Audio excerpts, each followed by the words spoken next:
The Struggling Artist Record Club is a vinyl record subscription service where I hunt and curate the best punk and punk-adjacent music out there and mail their record to your door each and every month. Imagine finding your new favorite band from across the country without ever having to leave the house. It doesn't get much better than that. The excitement of discovering new music just got that much easier. As a member of the Struggling Artist Record Club, you are going to receive some of the best music you've ever heard from bands you may never even heard of. Whether you've been collecting records for years or just starting out, the Struggling Artist Record Club is designed specifically for you. And right now, all new members get a Struggling Artist Record Club exclusive along with the monthly selection. So head to StrugglingArtistRecordClub.com, pick a membership, and start building that collection today.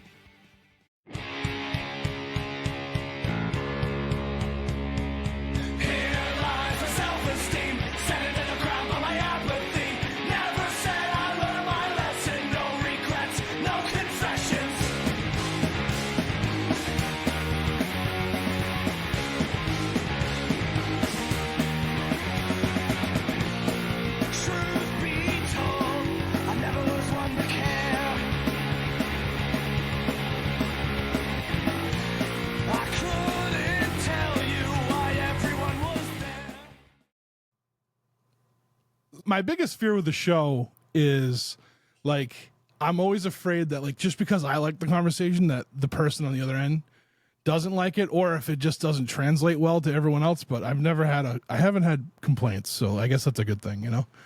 So, that's a great thing. What were you listening to, just by chance? The last one I listened to was one you actually had Chris on. You guys were going over the vinyl pick. I think it was back in November. Oh yeah. So Chris does a lot of stuff with me. He was like my main producer for a long time. And then he had gotten sick and stuff. So I just kind of, and he's such a, you know, he's like, oh, I'm fine. I'll be up. No, dude, let me take some of this stuff away. He never wants to say no, which is coincidental because we're going to talk about Queen of No, right? So he never wants to say no, and I always feel bad because then it's like, you know, but like he loves doing this stuff. Like, this is his passion. He's been doing it, you know, since like podcast was invented, you know. Mm-hmm. So but yeah, so he does a lot of like the little side shows that we do, the monthly shows. He does a lot of those with me, but there is one coming out. It will be, well, from the recording of this, I think it's like 2 weeks away, where I interview him for 716 The Sound. So cool. Yeah, it was a really good episode. I forgot, like, when we do stuff like that, like, it's fun. Well, it's funny because there's a different Chris every time. You know what I mean? So, because he's a professional. So he's definitely a professional, but he's also just such a lover of music and a real champion of the music scene here in Buffalo. That's so amazing. You know, we met because a mutual friend of ours, someone that I know from out here, like a good buddy of mine. He had a comic book for a while, and like Chris and him met because of that. And one day, out of nowhere, my friend Rick was just like, "Hey, you should meet this guy. Like, I think you guys, like, you're both go-getters. You both do things. Like, you should talk to him." So I'm like, all right. So he, like, I don't know, we had like a Zoom meetup, you know, it was the three of us, and we were talking and everything, and then it just, like, we started sending music to each other. That's kind of how, like, our round table started. You know, and then from there it just took off, and where we are now, and he's got 716 The Sound over there, and like, you know, we're always like intermingling and everything, you know. Mm-hmm. So it works out well. Yeah. And so also he is the reason why I knew about Stress Dolls. It was when Body, the single Body, came out. And I think was there two singles around that time? There was, Body actually came out, and it wasn't until like quite a few months later that Ghost Rider came out. Okay, so I don't remember if he brought both, but I definitely remember Body because the artwork, you know, and when I was listening to Queen of No, every time Body came on, I'm like, man, this sounds so familiar to me. Like, And then I was going that when you hopped on, I was looking through your Bandcamp, and I'm like, that's why. Yeah. That's that song, you know. I've heard it before. So, but yeah, thanks for coming on. You know, and you know it's funny too, like how like you reached out to me, for you know, with everything. It's kind of how like we set these podcasts up to do stuff like that, for that like networking part, and that means it's working what we do, which is awesome, you know. Yeah, for sure. So, very cool. Yeah, cool. Thanks. So I want to know about. Let me know. Is Stress Dolls? Is it like a project that's like you're like the center point, and then the band is just with it, or is Stress Dolls the band? Yeah, at this point, it's pretty much my project, and I guess it always has been. You know, when I started this, it was back in 2013, and I was initially calling myself Wolf, but the running joke about that was that, especially at that point in time, there were so many band names with Wolf in them. Oh, really? Oh my God, like so many, like locally and nationally. You know, there was Wolf Alice. Locally, there's a band called Wolf Tickets, and like, so it got confusing. And at that juncture, the project had morphed into a band. It had been through a few different iterations, but we were a band at that point, like 4 of us, and we were about to record a new EP.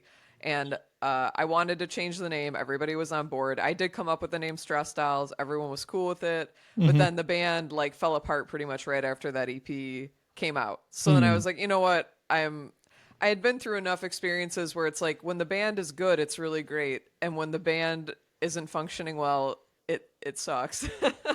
And I think I just wanted to start fresh, and I actually made a move to Nashville, and I just kind of had then in my head like, you know what, I think what might be the better way to go about this specific project is like, you know, I've always written all the songs, whatever. It's like I think it should just kind of be my thing, and then I'll like hire people on if they want to join, and if they don't want to, it's all good. Like, and if they're available, that's great. And just because it felt a little bit easier and less stressful, honestly, because like, and I get it, like being seriously committed to a project can be daunting for some people. You know what I mean? It's like, because it's a little like, I always wanted to really push it towards like, yeah, I want to be playing a lot of shows. I want to be pursuing perhaps working with a manager or a label or whatever. And I think for some people that is, they think they want it, and then you get into it and it's like, this is too much. Yeah. So I it's, you know, it's there's a couple things that you said throughout that, and I can't wait to go back to. But first, I want to ask. So, like when there's like a band, and then there's sometimes I feel like I don't want to like I always want to say project, when I talk to people, but I'm afraid like they're gonna find it disrespectful because like they're a band. You know what I mean? Right. But like. I mean, it is that. It's a project. Like, it's like, you know, if you're working together, like you're a team, you're a project team. And like, I see things kind of that way.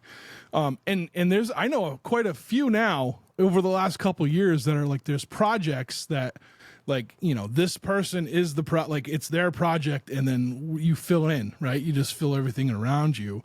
And that's good because you can like, it allows you, I don't know, it allows you for a few things, I think. One, it allows you to let people figure out if this is something they want to be part of, you know, and it's okay if they're part of it for just a small time, you know. And I think that takes away the pressure of being like, all right, we're a band. And then the person's like not feeling it anymore, and they don't want it to break up because, you know what I'm saying? Yeah. I know exactly what you're saying. Yeah. I think it feels like, for example, the people I'm playing with right now, I love them all, like as people and musicians. And it's not like I view them as disposable or something by any stretch at all, right? Yeah. I don't want to give that impression. But I also told them right from the jump, I was like, listen, if anyone here reaches a point where they're like, I no longer want to be playing, like, please just tell me. and it will be okay. You know what I mean? Because like I'm at a point where it's like I don't want to tie pressure and expectations on people, like, because I get it, life changes, things come up, like not everyone all the time, right? And like at the end of the day, it's like it's my baby, right? So like, yeah, I'm gonna want to keep going with however long it feels right, you know. And obviously if someday it doesn't feel right, then it's gonna stop. But like I just don't want, I don't know, I just don't want anyone else to feel some weird inherent pressure of like, if they have other things happening in their life that they need to put first. Yeah, no, I totally get that. And I feel, and again, I feel like that's like a good way of having it, you know, and it's not more or less like you're the person that's like picking people and then throwing them out. Like it's when people like just when it's time for them, if they just feel like it's time to do something else, you know, and that happens. And again, like I feel like that's the better way to do this kind of thing, especially like if the person driving this boat is the one that's like, hey, we're really doing this. Like, this is what I want to do. This is how we're going to do it. And it makes sense. It makes sense to me. And like I said, I know some amazing projects, yours included, that like, that's the formula and it works. Like not everyone is going to pick a band of best friends from high school or elementary school and they're going to be together forever playing music. Like it doesn't always, it's cool when that happens. And I love when I see that, but in the reality of things, that's not how it happens, right? And a lot of the times those bands will break up and then no one does anything else because they feel weird about it, you know? So I think this approach is way, way better.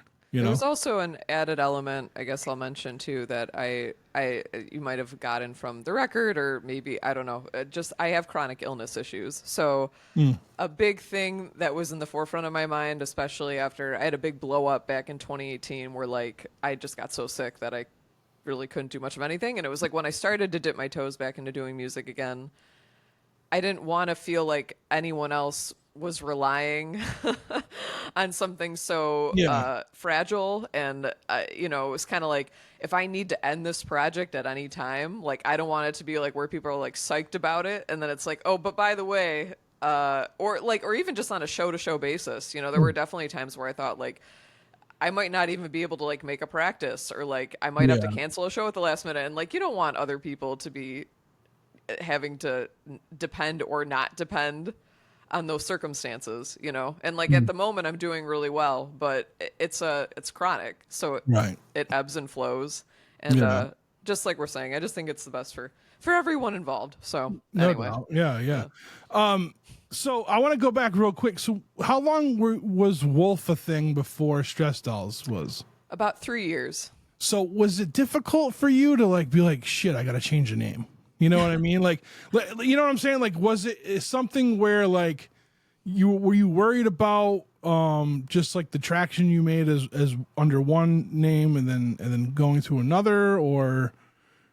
It's a good question. I mean, at the time there were 2 EPs out under the Wolf name. The first one was completely solo, like something I just did myself.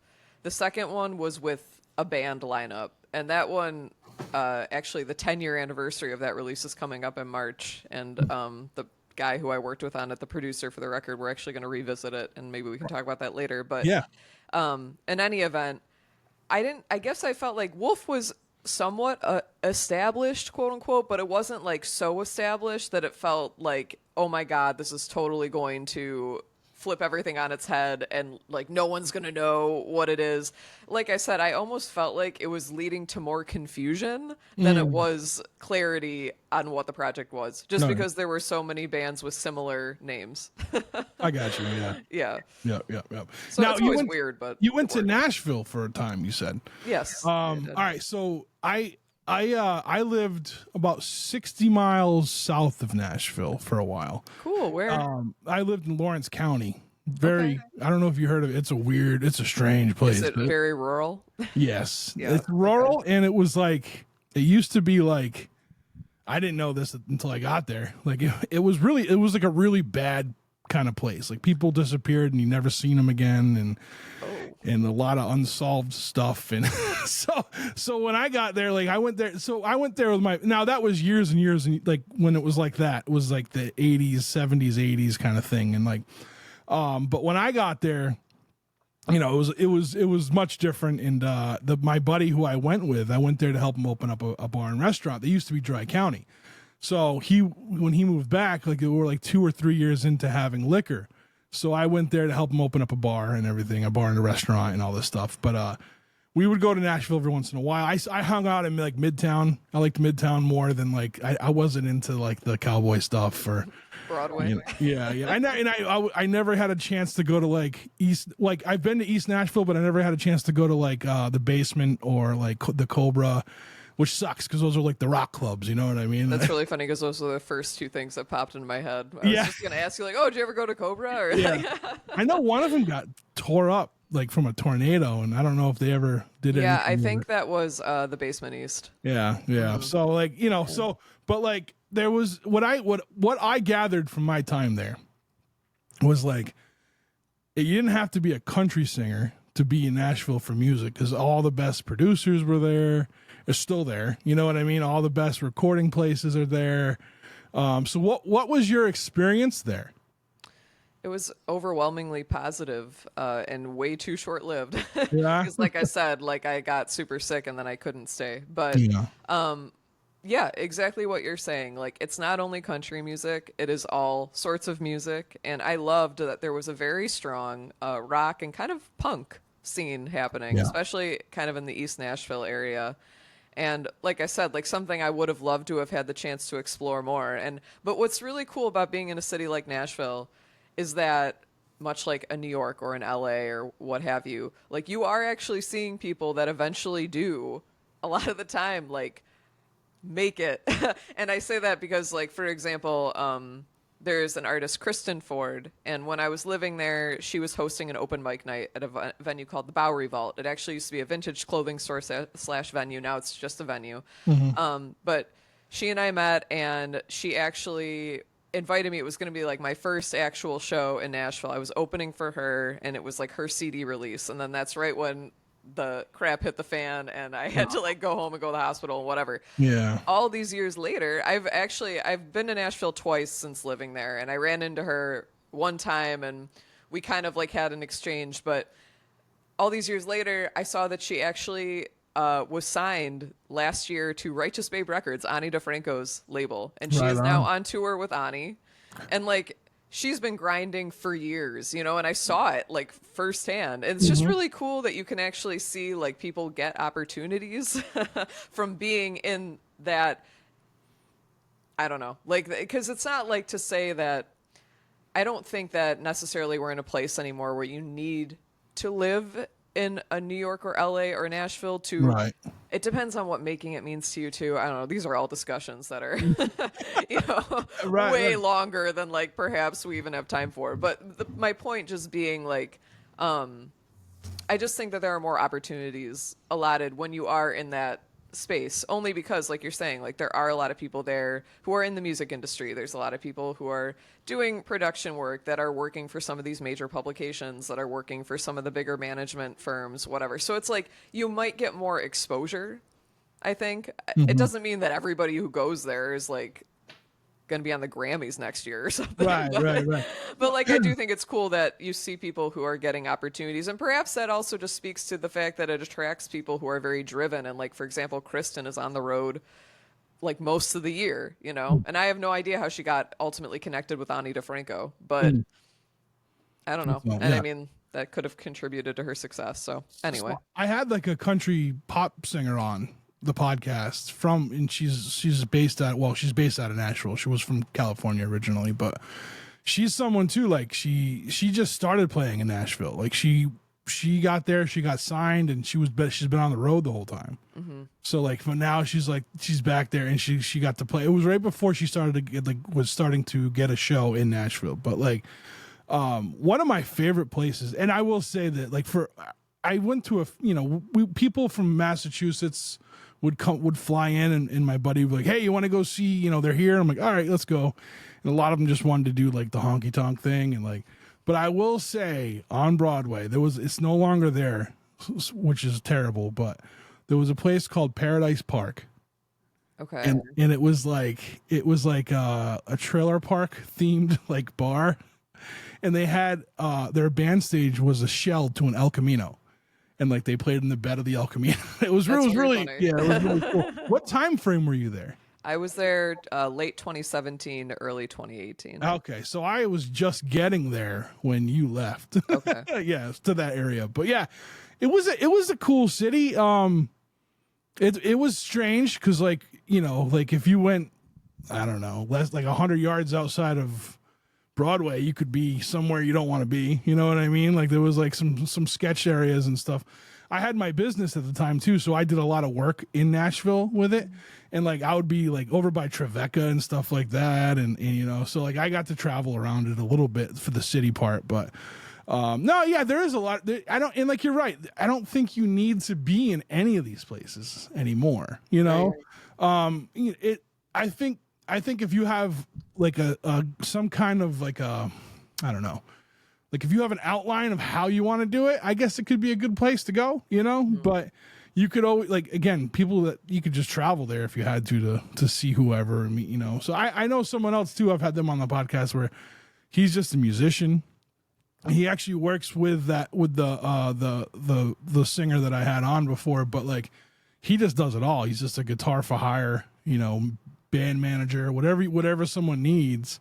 And he doesn't even, like, he lives in he lives somewhere in Alabama, and he just commutes to Nashville every day to or whenever he has to, you know. Right. And I guess, like, to speak of it, I suppose it depends on what your track is. Like, I think if you are truly wanting to just be like an original artist, you don't necessarily have to be in one of these cities to become, you know, an original artist, whatever. But if you want to be like a session musician, somebody who is on the road with these larger artists, somebody who's like gigging literally every single night, Yeah, like, there's down more. on Broadway, There's definitely more. then yes, yeah. you have to move to probably one of these major cities that has those opportunities. Because, like, for example, like a city like Buffalo, like, I love it here, but we're not the kind of place where somebody could be getting enough session work or, you know, like to necessarily be your full-time income. I mean, like, I think you'd have to be doing, like, people who I know who are full-time musicians are teaching music, they are doing session stuff, they are playing live shows, like they are doing every single hat you can imagine. Yeah, it's everyone I know that makes money as a musician, like legit money. Like most 90% of them are like cover bands, you know, like get paid $500 for a night, and you know what I mean, like, which is awesome, you know. But like, yeah, I totally get what you're saying. Depends on what you want. Yeah, for sure. And now the other thing I wanted to ask was, all right, so well, did I have that? Oh, we went there. We did the name change. I talked about the name change just now. That's right. And like, you know, so yeah, so when you went to Nashville, did you have that outline? Like, what was your goal for there?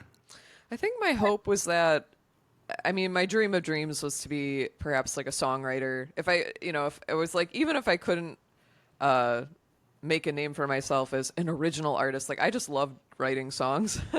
And I was thinking like, well, maybe this is the place where that could be a thing. Yeah.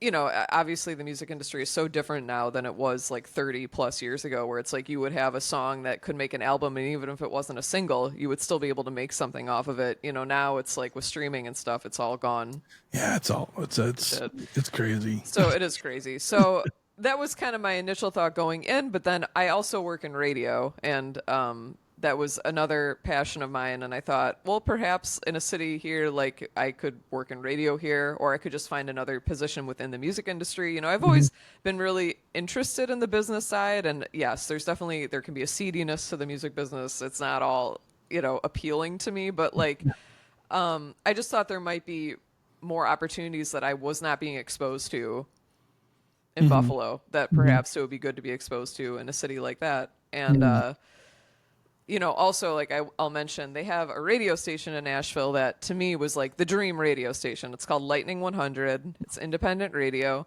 And what's so amazing about it is that they primarily play artists who are in Nashville, like, living in Nashville. And sure, some of these people are making it on a national stage at some level, you know. But it's not like they're just playing, like, a Casey Musgraves or whatever. It's like they're playing, like, the person that you can go down and see at the Cobra tonight. You know what I mean? Like, it was really cool. It made it feel like a community, and not to ramble, but just that the station I'm working at right now, I'm kind of feeling like that's somewhat part of the goal is like, oh, let's make this like about the community. Let's make this about like exposing the regional music scene to people within the region, like who are listening to the station.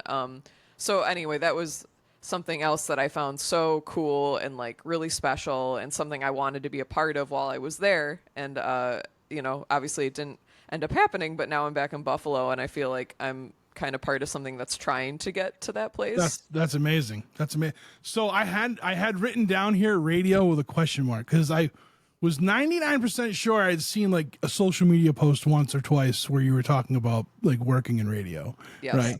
So I am like, first off, I'm old, right? So I remember when terrestrial radio was like at its height for rock, which was never supposed to happen. Rock and roll music was never meant to be mainstream. It was essentially like underground music, right? It was like there was a time where Elvis would have been called punk rock, like that's just how this all works. And like I grew up listening to the radio, and because of, I don't know if it was like this where, like, did you grow up in Buffalo? Yes. All right. So I don't know if it was like this there, but out here, and it started like, so I grew up in Rhode Island, and I had a car, and I had this old Mustang that I bought when I was younger. And like I put this stereo system in it that probably was worth more than the car at the time.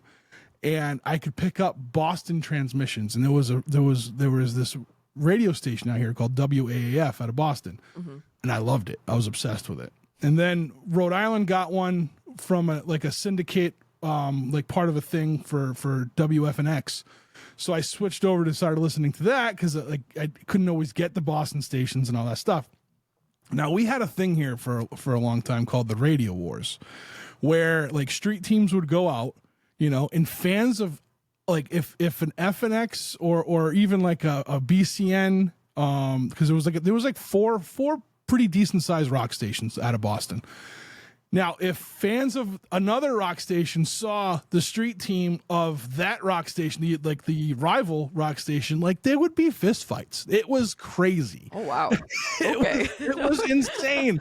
It was like and like radio like personalities were like treated like rock stars. I remember hearing like stories of like they would have these huge, because they would throw these big like what are now festivals, but they didn't have festivals then. Like it would be like, just a huge like rock show with all these different bands playing, and then they would all be at this hotel, and like they'd come in, like the police would raid it, and like the DJs are getting arrested for partying and like being, and then people are like standing on the court steps with like free whoever the radio person was. Like it was insane. It was insane. Okay. Well, I obviously missed out on that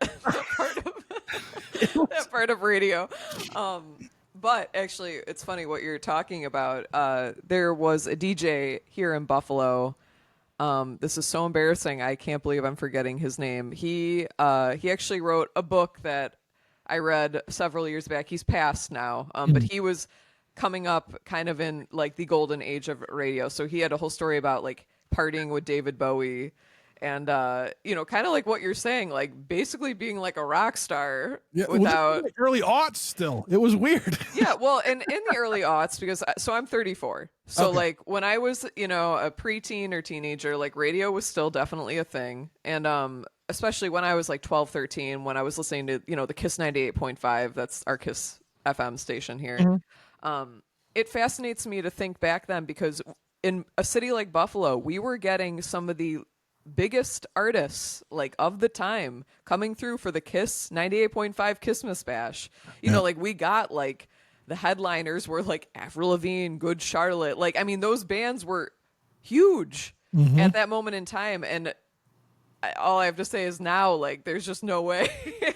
There's no, you know what I mean? Like now it's like Kiss isn't even hosted by local DJs. It was all bowed out and syndicates something from New York City. And like, it's just such a different time for radio, but that's kind of a big reason why I think public media and like independent stations are so important, and actually like still are the heartbeat of what radio in my mind was always supposed to be and what it should be, which is like, yes, like, okay, we're playing nationally recognized artists. We're playing the things you know and love, but we are also exposing you to regional artists and people who are right here that like are doing things worth your while that you should be listening to. Correct. Yeah. So Yeah, and so I feel pretty passionately about it. yeah, one of the big inspirations for this show was listening to terrestrial radio out here because like and now some of these people like they're my friends and I'm like, whoa, like, you know, like Angel Wood was on FNX and like her and I are friends now. We've done podcasts together. We've done,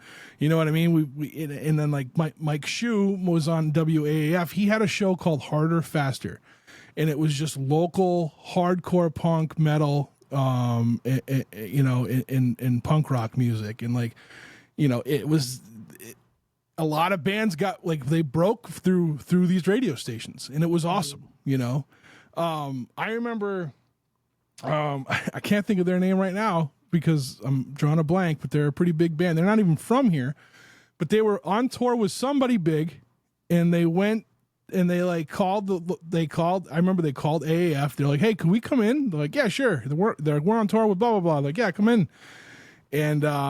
And they got like they broke through AAF. Like, yeah, what is the name of that band? I don't even like them. It's gonna come up later in your head. Yeah, you're gonna remember it like 3 hours from now. They covered Simple Man. Okay. And they like it's oh like, my god! You know, I know what you're talking about. Yeah. I can't think of their name, but it wasn't Alter Bridge, was it? No.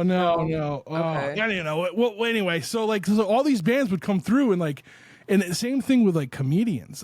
So you know, everyone knows who Joe Rogan is now, but when he was living like in Boston, like no one knew who he was. He was just a comedian. And like he would go to the radio station and be like, hey, could I come up? You know what I mean? Like that it's crazy to see how, and it's kind of like what you're saying with you when you meet people in these cities like Nashville, you know, and then all of a sudden like they're on a different scale now, you know, and you're like, holy cow, you know, that's awesome. You know what I mean? So there is to my knowledge, the only kind of like independent radio we have out here is like college stuff.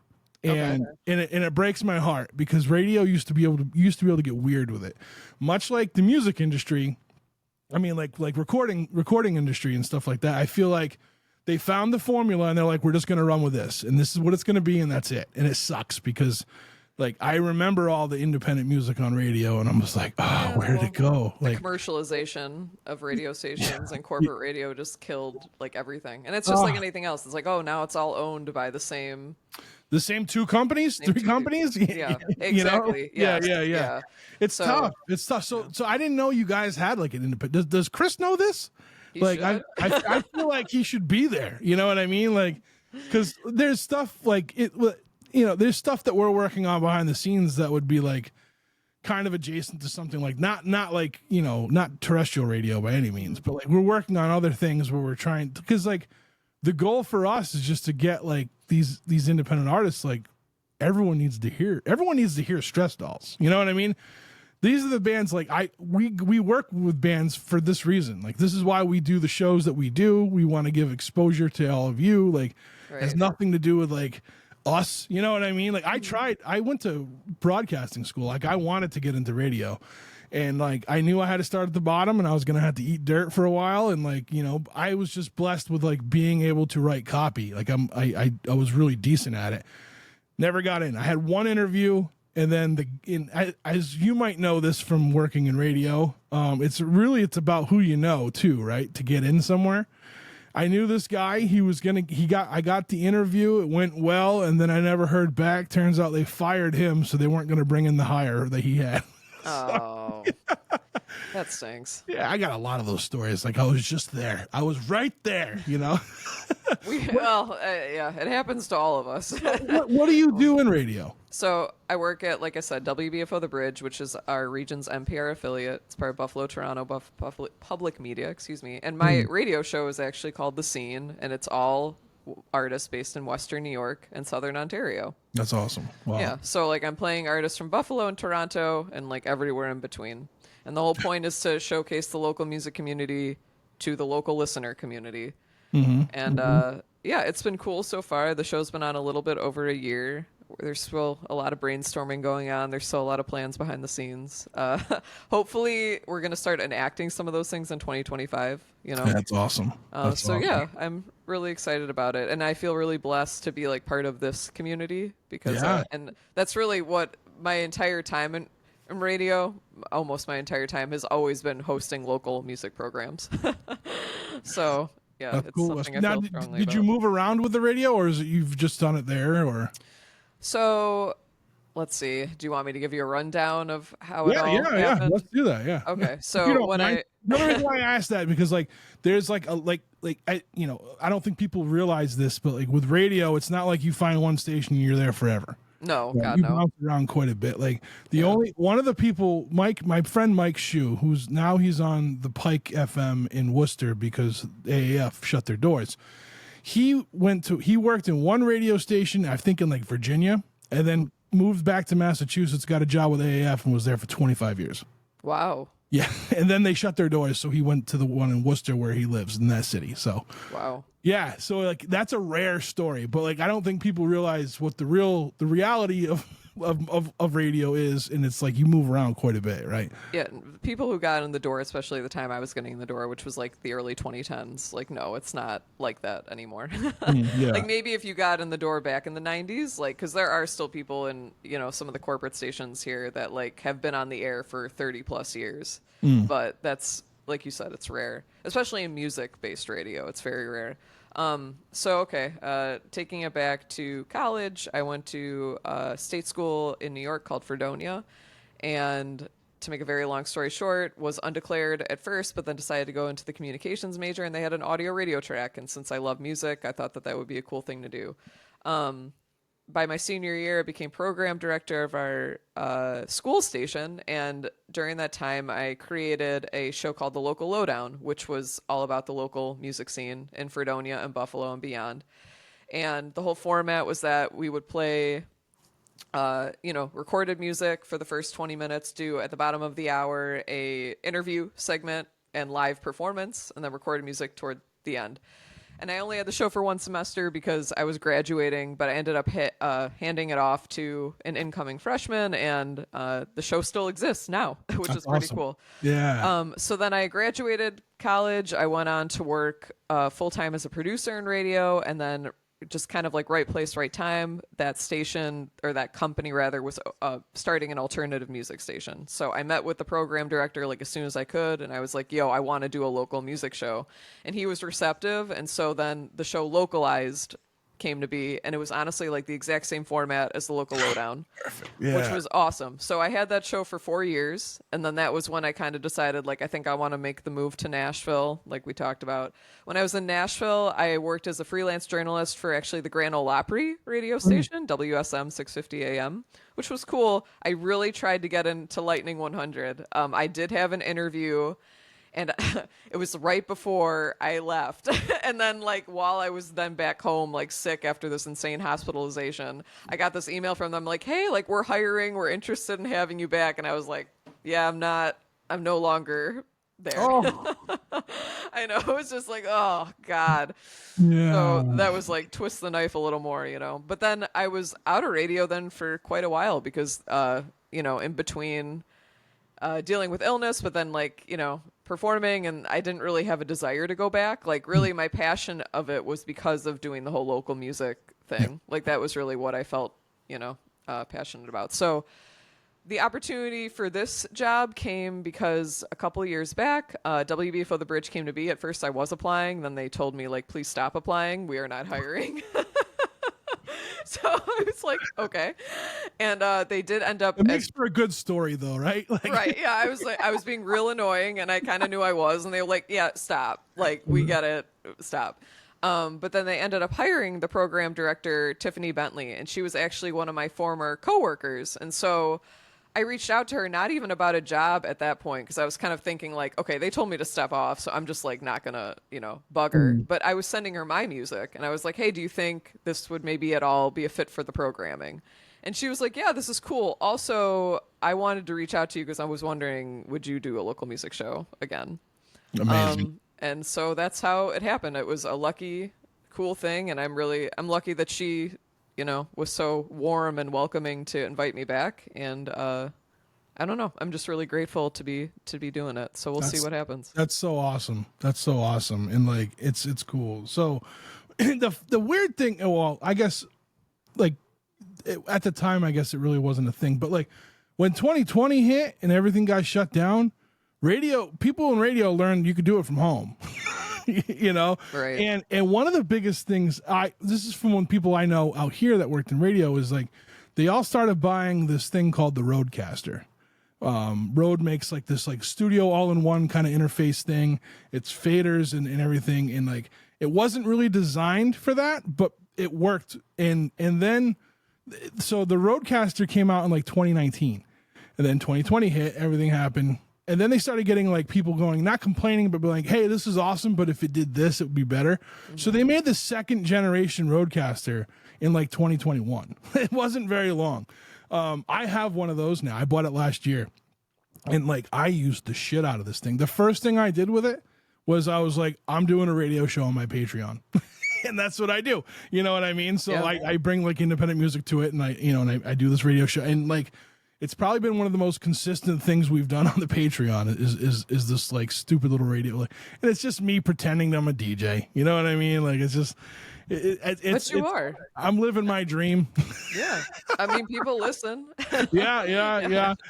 So, so it's like a super cool device, but like, so some of the radio people I know now, like I only know like one person that still does like a live show. Mm-hmm. And then everything else, people don't know it's recorded, but like, everyone else, I'm not going to say who does which one, but everything else is recorded. You know what I mean? And like, I know someone that's got like shows all over the country now, and they like, it's, I don't know if it's the same show and they just put it everywhere, mm-hmm. or if like they're doing a couple different, or it's probably the same show and they're just doing different breaks, right? They're just recording different breaks for each one. But like it's you can do it now that way. So what I'm saying is you should maybe reapply to that one in Nashville. But what you got going on now is awesome. So I don't want you.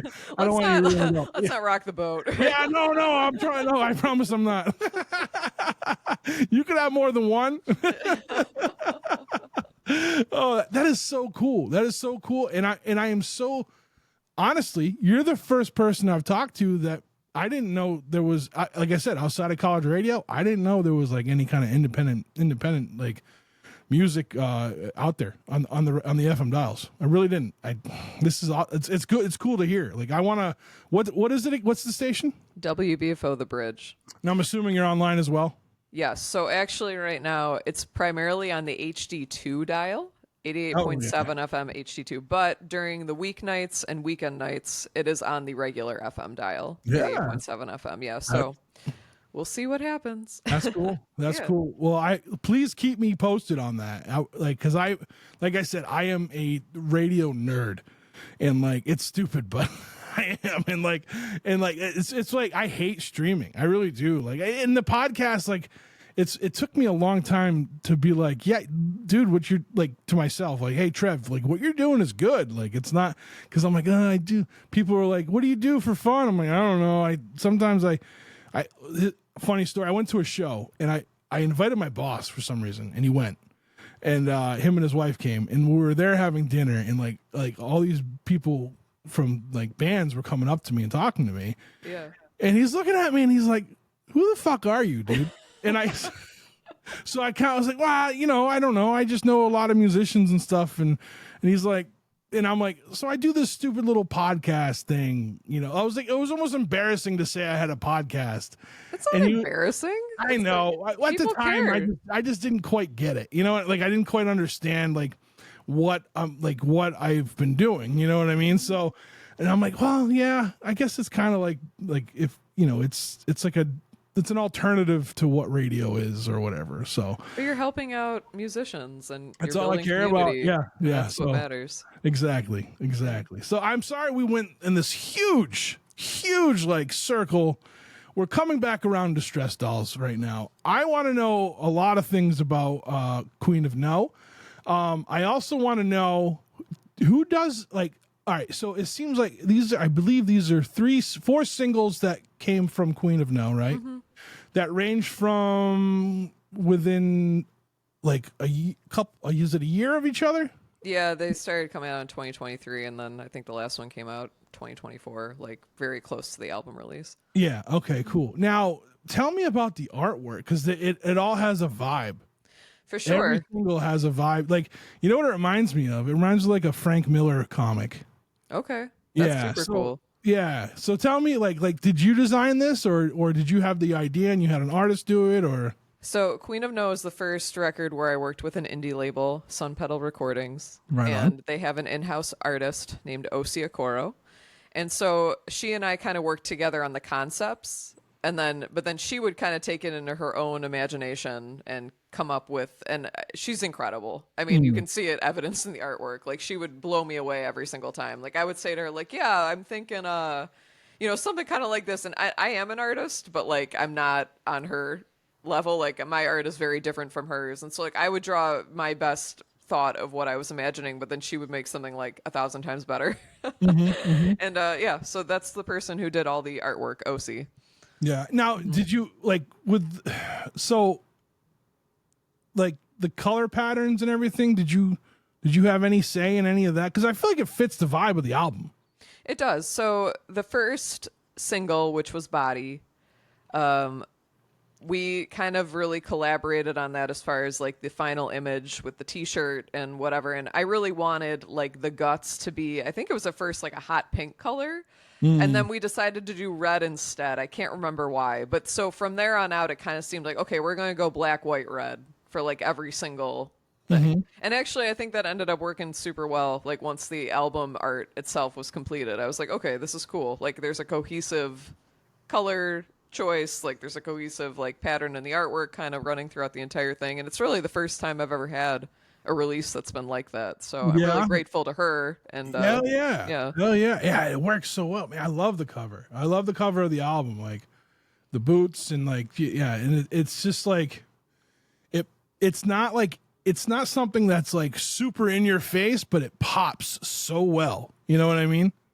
That's and awesome. Like, I've seen the picture that they took, that they made the art from, you know what I mean? Spot on, right? Spot on. That's awesome. And then that's like one of the most, is it red, the vinyl? It's so vibrant looking. Like, yeah, it's a very, very, very bright red that almost looks hot pink in certain light, which I love. Yeah. Now, was this your first vinyl release? Yes. Ever? Yeah, first one. Tell me how that felt. It felt surreal. Yeah. Honestly, like totally surreal. And honestly, like, even I've printed CDs before independently, but like, even getting the CD and seeing on the little spine the catalog number, like, Sun Pedal 12, like, growing up, I was obsessed with CDs. I was always looking through the liner notes. I was like just pouring through them. And I remember looking at all the spines and seeing like, oh, like, the label catalog number. And it seems so stupid, I guess, but like, that really did mean something to me. It was like, okay, this is something I dreamed of since I was like 12 years old, know? Like, it's not stupid. That's awesome. And like, that's how, so that's how I was with cassette tapes. Cassette tapes, like, you take out the J card and it's this huge accordion thing. It looks like a CVS receipt. You know what I mean? And it's got awesome artwork and everything. And like, when CDs came out, I did the same thing. Like, when I would make like your CD booklets, like, I would make sure the book was in there with it. You know what I mean? Like, I'd make sure the book was out. And then to go even further, like, I would take apart the jewel case and take the J card out of the back, or whatever kind of card, right. out of the back, and put that in there too. Like, it's music. I always like, music is art, and I think everyone knows that. But like, everything that comes with the physical media of it is also art, and it adds a different layer to the music. And I think that's what we lose with streaming a lot. 100% agree. There's something about having a tangible object that you can look at and relate. I don't know. There's just, it's different.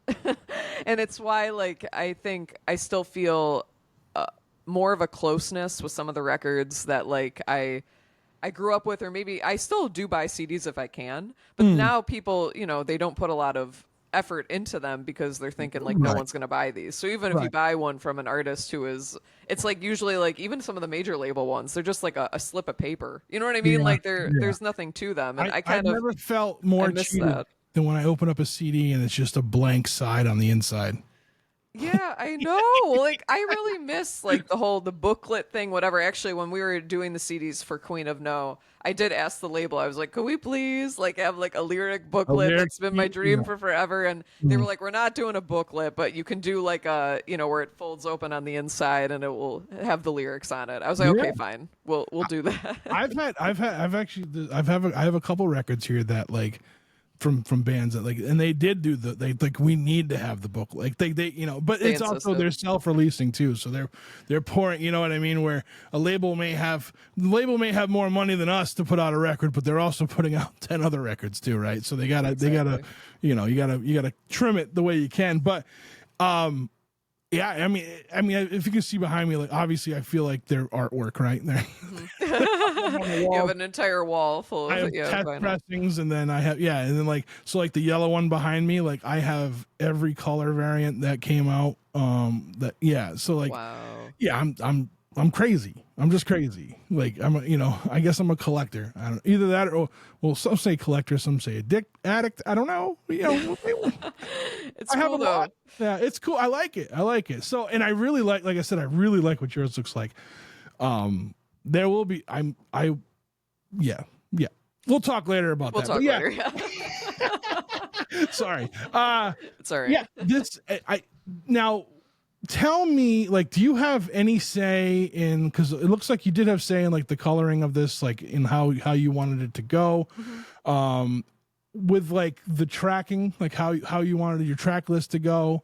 And now tell me, like, I am a storyteller. I write, and like sometimes I will get an overarching story out of something that technically they didn't really think about, but it's there. But tell me about why, like, tracking this the way you did. You know what I mean? Like, tell me what the thought that went into that. Interesting question. I've always been a big fan of the album, and of the album, like you just said, like either telling a story or just even like not a story through the lyrics, but just a story in the way that you're feeling throughout, right? Like picking up, slowing down, what have you. So I kind of ended up piling the singles all in the beginning, just because I kind of felt like those were big driving songs to kind of get you immersed like into what was supposed to be happening, what you should be expecting.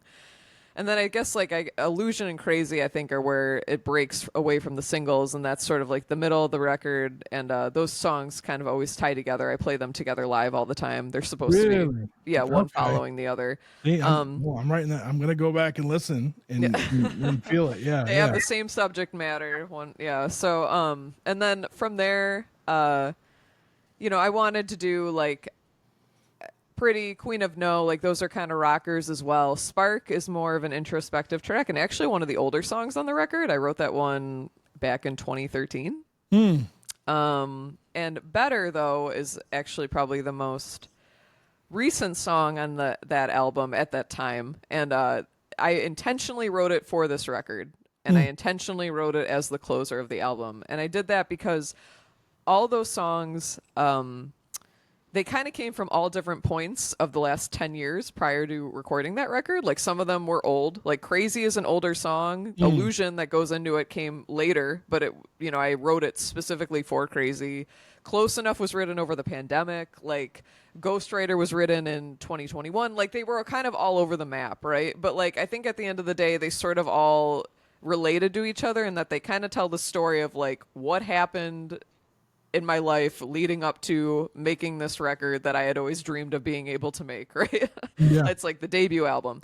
And so I really wanted to end everything on a triumphant note because, especially like given the health stuff and whatever, and like so right around the time we released the single for Body, which has to do with my chronic illness issues, and one of the early songs I wrote about it. So it is rather angsty because it was when I was really struggling with those feelings. Yeah. Very angry. I actually had been in remission for like 2 years, and then I went back into a flare up, and I was totally heartbroken. I was like, this is the sickest kind of irony, right? It's like we're releasing this Body single, and now my body is breaking down on me again. And I was just like, are you kidding me? But it was also once again like a reminder of all that had happened and how hard I had worked and like things that had come true, even though, shit hits the fan. Like, I never had given up. And like I tell people all the time, it's like, don't give up. You know what I mean? It's like, because even if they don't happen the way you expect them to, like things can still happen. So anyway, I wanted to be able to end on a hopeful note. And so Better, the chorus is what came to me first. That whole like, fuck yeah, I'm better than I've been in a while. And the rest of the song kind of followed. And I just thought that was the way I wanted to end the record. I didn't want to end on a sad note. I wanted to end on a note that had some hope for the future in it. Because I think, that's how I like to try to feel about life, is like, okay, like even though things aren't great all the time, like I try to see some sort of, I suppose, silver lining. I don't know. That's good though. That's good. Yeah. I try to see every negative aspect of everything. So we're the exact opposite there. But I wish I was more like you. You know what I mean? Like, I hate that I'm such a cynic. I hate that. Like I write, like, as I said last night, well, actually it was this morning. It was 4:00 this morning. I finished a writing project that, like, it was like a collection of different things, like essays, I guess you want to call them. Cause I don't really know if if you want to, I don't really know if it's poetry or they're not really short stories. You know what I mean? But like they span from 2019 to now. But they all came from like these little notes that I had made, like something pops in my head and I write it down, that kind of thing.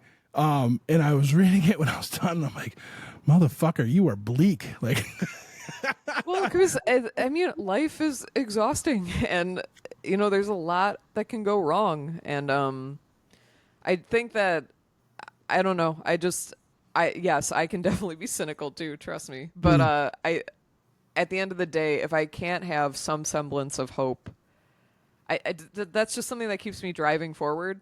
I don't know. Yeah. You know what I mean? Like, yes, of course, we all have our days and our times, and there have definitely been times where I felt so down in the dumps, and it's like, I just want to continue to feel like shit all day. Please leave me alone. It's like I need to wallow right now in whatever it is I'm feeling. But like, for the most part, even when I've been in like terrible physical pain, even when things have seemed very bleak, it's like, I guess I've just always tried to find whatever the good stuff is that you can hang on to, whether that's like, I don't know, it can be as small as like, hey, that piece of toast I had was really good. Yeah, no. Like just like whatever like small thing that you can grip onto that it's like, okay, that brought me joy. Like, I know I need to be like that. Like, I would be the guy to be like, why can't every piece of toast taste like that? You know what I'm saying? Like, I hate it. I really do. I'm working on years of therapy. You know what I mean? I'm working on that, and things were getting better. And then, things took a turn with recent events in the world. Yeah. So we're not going to get into that. Right. Trust me, most of us are feeling that. I really do enjoy this album where like I can just hit play and like everything just flows. Like, it has, you know what I mean? Like, it's just like the waves of water. Like, everything just flows in a perfect direction. And like, I enjoyed it. I enjoy it. I've listened to it multiple times. I haven't. Appreciate that. Yeah, I will get a copy on vinyl soon enough. But like, yeah, I really do. I really enjoy it. And then like I said, just looking at the artwork on Bandcamp, like I'm like, I can feel this vibe in there, like with the coloring of it and everything. And yeah, I mean, Body, I think because I've known it the longest, because once I realized that was a song, it's probably like, I mean, if I can't pick, like, I know the first 4 songs, like they're great. They're great. And that's why they were the singles. You know what I mean? Like they suck you in, right? That's your hook to get in. And then you get there and then you have, Illusion, Crazy, Pretty, which you said are all kind of intertwining. And I have to go back and check for that. Cause like the whole thing to me just feels like that flow anyway. Right. But, then yeah, Queen of No, just really like ramps things up again for me. And like, I'm happy that it wasn't a single, only because it surprises you like how it is a single. You know what I'm saying? Like, it is a single, but you never released it as one. So it like pulls you right back in. So if there's at any moment, if anybody was listening to this and then like you get to those songs and then you get to Queen of No and you're like, it's like you want 6 more songs. You know, that's really kind. That's kind of how like, I don't know how to, like, that's how I describe things. Like when I listen to an album and like sometimes I'll listen to an album and I'm like, oh, this is like, you can tell like this is the closing track, but then there's like 2 more songs and you're like, that's weird. You know what I mean? Like this one, like you got the Queen of No and I felt like we were starting a new album. Like it was like, yes, here we go. You know what I mean? And like, there's only 2 songs left. And then there's 2 songs, but they're great songs and better. Yeah, definitely a closing track for sure. Like it was, yeah, it was awesome. It was awesome. So do you have to like talk with like the label about tracking, like how you want it to go, or you just give it to them and they're like, all right, cool? I honestly just kind of gave it to them. Yeah, I was given a lot of freedom. Cool. So that was cool. You know, at the end of the day, overall a positive experience. So that's awesome. That's awesome. Yeah, which was cool. Yeah, that's cool. And now tell me, like, what is the band, like the ensemble of Stress Dolls right now? Is this who recorded this all with you? No. So actually how that all happened was that I was contacted in early 2022 by Jim Wirt, the producer who worked with me on that record, and he was actually working with the label, like he was intertwined with them. And so he had heard the past version of Crazy off the 2016 EP somehow on Spotify. I don't know how they came across it, but they did. And was then interested in working together. And so then I drove out to Cleveland.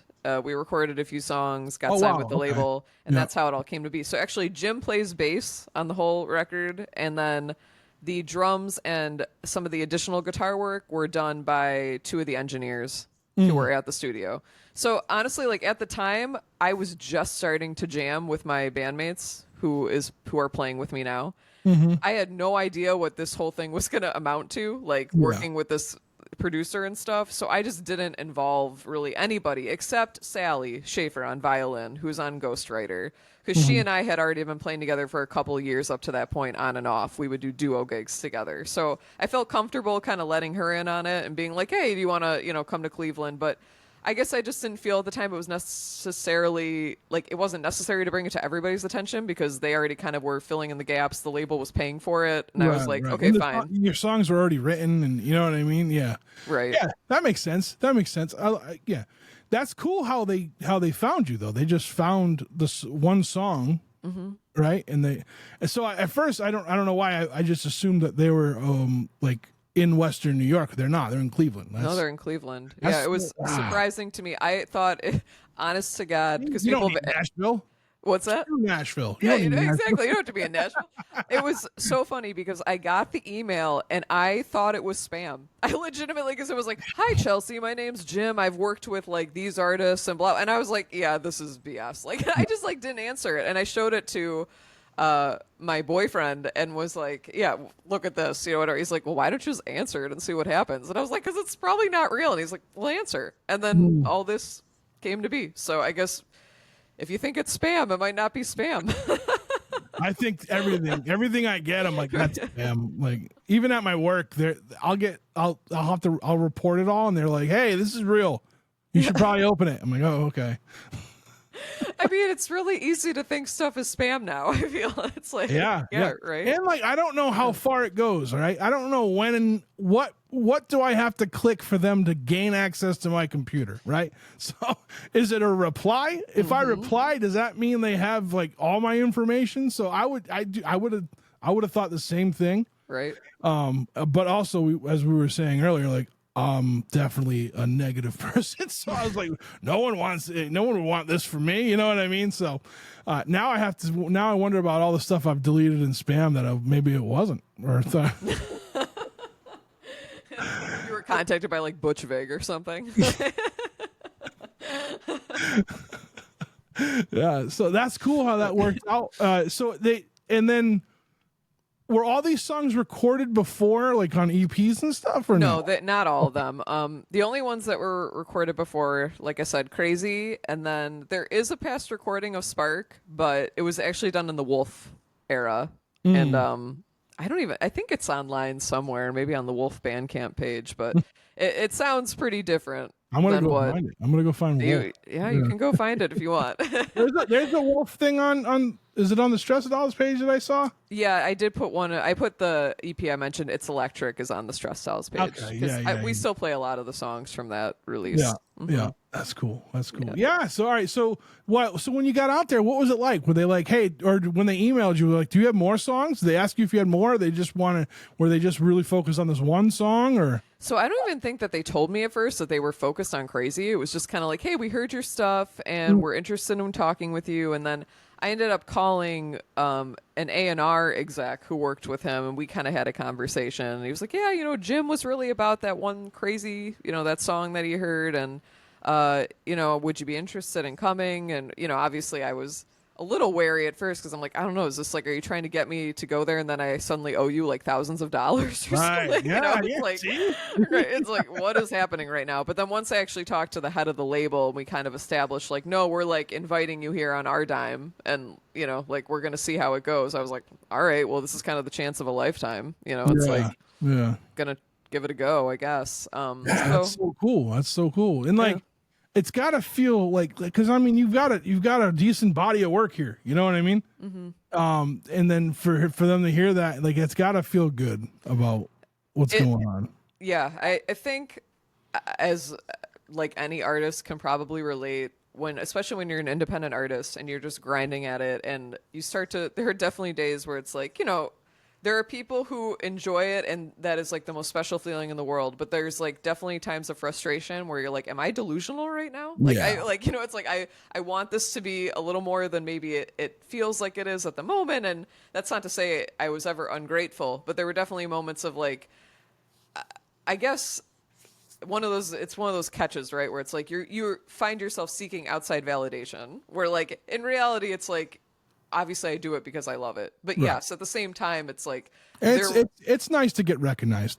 It is, and so I think having that recognition from working with this label and working with that producer and stuff, at the end of the day, it was overall like I think just something that helped to boost my own confidence and like make me feel like even if that's the end of the line as far as like working with this label or like maybe an opportunity. Who knows if an opportunity like that will ever come again? I'm not sure. But like the fact that it even happened once was just a really like amazing experience. And I'm just so really, thankful that it happened. So yeah. You can ask Chris how many times that dude's talking me off the ledge about this. Like, I'm done. I can't. And he's just like, just relax.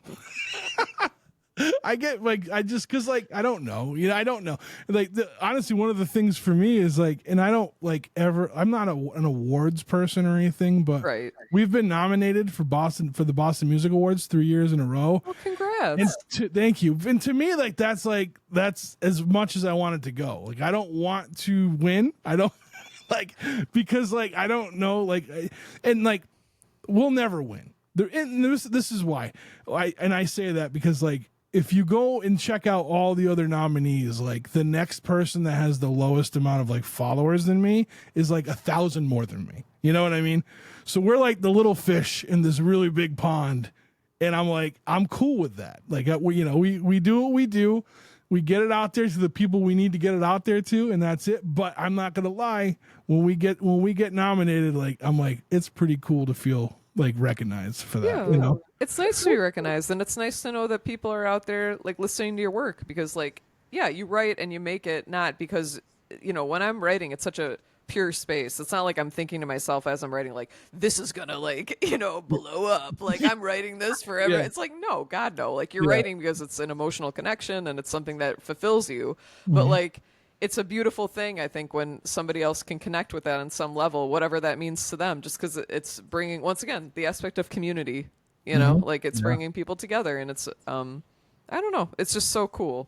It's so cool. Yeah. So. Yeah. I want to ask you, like, because you said, you say you have chronic illness and like, this album you sing about it, or you wrote songs about it. Like, does it when things started like opening back up because of COVID? Mm-hmm. Like, was it scary for you to get back on stage? Was there any kind of fear there? Yeah, definitely. I definitely wore my mask a lot longer than maybe some people did. I don't really as much now, like I've brought it with me to shows now, like even this year, and I was like, should I put it on? But then I ultimately don't. Yeah. I always got one too. Dirty punk rock kids, man. You well, know? there's just so many people like in small spaces, and like, but I mean, it is what it is, I suppose. I guess I was a little fearful. What was funny about COVID was that, like I said, leading up to COVID, I was actually homebound quite a bit because I was just feeling so ill, and music helped to get me through it in the sense that like my symptoms usually would calm down by the evenings. So it's like, to be a solo artist, you're playing like 20-minute opening sets at 8 p.m. Great. Like I could manage that, and like that helped me still feel like a person. And like awesome. I was, which was, I'll always be so thankful for music and for that. But like, I was still spending most of my time at my parents' house, and I was usually inside. So once COVID hit, it really wasn't that big of a change in my lifestyle. It's like, oh, okay, I'm still like home a lot. And then especially because I was in a flare once COVID was happening too. So it's like, well, I'm not going anywhere anyway. So I think like my sanity, I was able to kind of keep it intact because it's like, well, I already have been experiencing this reality for like the last, year and a half, couple of years, just as far as like I am usually at home. Like that's so I don't know, but I like for like my my boyfriend, like it hit him really hard because like he is such a social person and he is extremely extroverted and his job is very extroverted, and like the fact that he was just like sheltered at home all the time was a big deal. So I know it affected everybody differently. I'm an introvert, and like I didn't do well at all. I'm like, holy shit. Like it made me realize you need people. You know what I mean? Like, cause I was living in, and I've told this story, people on the podcast by writing, like, shut up. Cause I always talk about it, but like I was in Pittsburgh and the closest person I knew was 500 miles away. And like, I was just there and I was working and I'm like, this is awful. And I got really sick in November of 2019 and I didn't get better until like March of 2020. So, and they didn't know what was wrong with me. It was a respiratory infection. Was it COVID? I don't know. No way to tell now. You know what I mean? So, right. But I was like really sick. Like I thought there was a couple times where I thought I was like, I thought that was it. It was over. Like, it's a scary feeling. Yeah, especially, and then I was alone, and I'm like, oh, this is awful, So, but it made me realize I needed people. I needed a community, and so I guess in a way it was good. But coming back out and going back to shows and stuff like that, I was cool with it, But I also like I didn't have anything, I don't have chronic illness or anything like that. So that's why I was just wondering about like getting back on stage and, dealing with all that stuff. I think being separate too from the audience, like when you're on a stage, you're not feeling like you're in the thick of everybody necessarily. Yeah. So I guess in that way, there was a little bit more of a safety feeling. And, did you play shows with like the plexiglass hanging? Actually, you know what? I don't know if I did. I went to shows like that. Yeah. Did you? Yeah, because I'm thinking about it. I don't think though I don't think anything was set up like that. And I think it would have been even scarier had I been on like, cause there are periods of time where I'm on like major immunosuppressives every single day, and like, obviously if that were the case, I think I would have been even more terrified and like, but thankfully it worked out to where I've now had COVID a couple of times and, knock on wood, it was unpleasant, but it didn't take me out in the way that I thought it might. Yeah, so, me too now. Like whatever that other thing was, but yeah, I've had it twice now, and it's funny. I had them right at the time I was supposed to go to the Boston Music Awards for 2 years in a row. This past year was the first year I got to go. Oh my god! Yeah. The first time I got it, we were at a show. It was like a Christmas show, and everyone there had to show a vaccination card. Everyone needed to wear masks, and like everyone at the show got sick. We don't know like what happened. Oh. It just happened, It just happened. You can't like it just happens, Like I know. You can't help it. Yeah, but yeah, so yeah, it's just like it was just a weird thing. I mean, it's still kind of a weird thing, right? It's still because it's still there, and people still feel very strongly about it, one way or the other. So it's just adding to everything else that goes on in the world. But good thing we have stress dolls to relieve us of that when we listen to Queen of No. I'm glad to hear it. So what do you have coming up? What's coming? What's next for Stress Dolls? What's next is that we have a whole bunch of shows lined up for the spring. Hey. And a little, not, I wouldn't say quite touring, but playing a little bit in Pennsylvania, perhaps a little bit in Toronto, a little bit in other areas of Western or New York, I should say New York State. And then planning some summer shows, and then I'm actually getting married in the fall. So congrats. yeah, I should say I was my fiance and I say boyfriend because we always feel so funny when it's like fiance, like it sounds so fancy, whatever, but pretty funny. But yeah, so I think the fall will probably be a little quiet due to that. But I'm hoping we're going to start working on demos and new recordings, and we'll just take it one day at a time and see what happens. But there's always new songs. So what's your process for that? Like, are you all writing together, or do you write something and bring it in like bare bones, and everyone kind of fills it in? I write stuff and bring it in. Sometimes I create a demo where I have, I can't play drums, but I'll have like a loop track, and then like I pile on like some bass, some guitar lead ideas, whatever. But I'm open to my bandmates' interpretations, and because they're all very talented players in their own right, and like sometimes they end up bringing really cool ideas that makes the song even better than what I was imagining like initially when I was trying to dream something up. Cool. So that's why I'm kind of excited about these new songs, because perhaps this time around when we go into the studio we'll actually be with the people who are playing the music live. And we can see what can happen with it. That's awesome.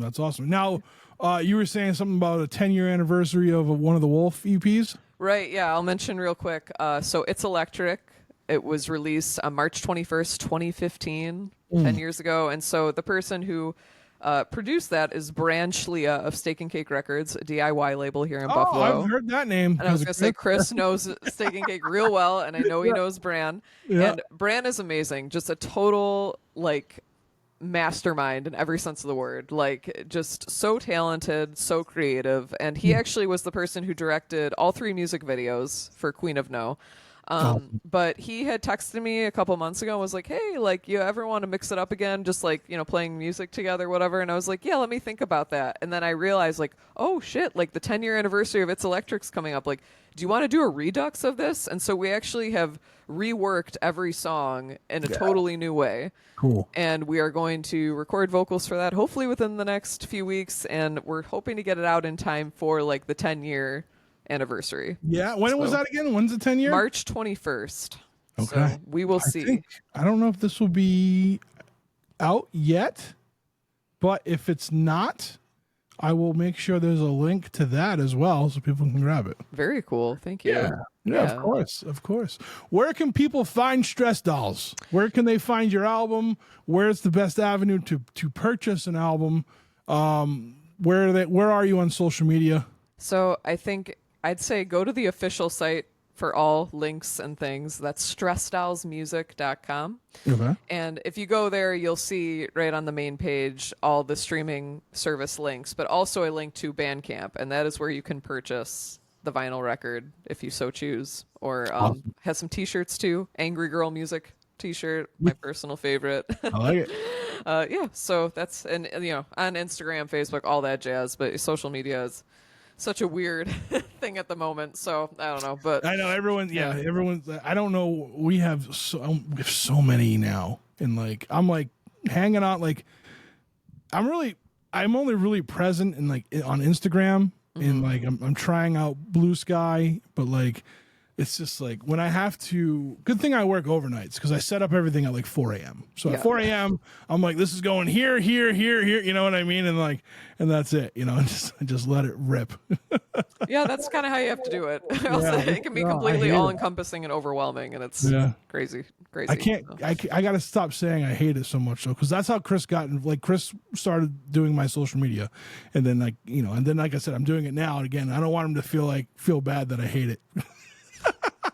So I gotta. You don't hate it. I gotta quit it. I gotta quit saying I hate it so much. If it's, hopefully, I think if social media is functioning in the way that it works best, it's helping to bring people together, and Yes. not acting as a tool for stress and negative emotions. Yeah. But in any event, so yes, stress styles are all over wherever you want to look. So. Awesome. All right, Chelsea, thank you so much. I'm so excited we got a chance to do this. Congrats on an awesome album. Congrats on still being in like that awesome space of independent radio. On the 10th anniversary of the Wolf EP. And the door is always open. I can't believe how much time flew by already. So listen, whenever you want to come back, just hit me up and we'll do this again. Awesome. Thanks so much, Trev.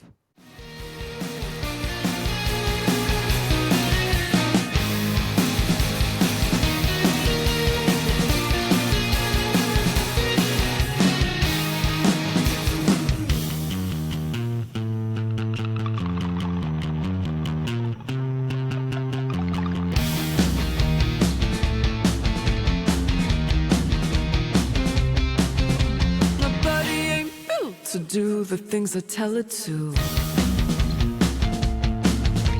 It's covered in guilt and my inherent attitude.